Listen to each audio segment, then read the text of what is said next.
দাদা, আমাকে তাড়াতাড়ি হাসপাতালে পৌঁছে দেবে, আজ খুব বড় অপারেশন আছে রে। হ্যাঁ বোন, খেয়ে তোকে পৌঁছে দেবো। বোন বলতো তোর জন্মদিনে কি চাই রে? দাদা, আমাকে একটা স্কুটি কিনে দে। বোন আজই শহরে গিয়ে স্কুটি দেখবো রে। ম্যাডাম, আমি একটা স্কুটি নিতে চাই, এই নিন 2000 টাকা। আরে এই গরিব পোকাগুলো কোথা কোথা থেকে চলে আসে রে? বেরিয়ে যা এখান থেকে।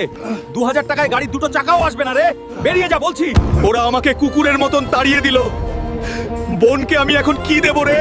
শুনুন শুনুন, শহরে একটা বিশাল ডাইনোসর ঢুকে এসেছে, যে মারতে পারবে তাকে 1 কোটি টাকা দেওয়া হবে। আমি ওই ডাইনোসর মারবো রে। আজকে আমি মরবো, না হলে এ মরবে রে। বন্ধুরা, এই শক্তিশালী ডাইনোসরকে মারার জন্য লাইক আর সাবস্ক্রাইব করো রে, তাহলে আমি শক্তি পাবো রে।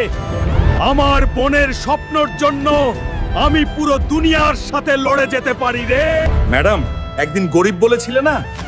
এই নেন, গুনুন কত লাগবে। এখন থেকে এই গোটা শোরুমটা আমার রে। বোন, এই যে তোর জন্মদিনের উপহার, খুশি তো তোর? হ্যাঁ ভাই, আমি খুশি।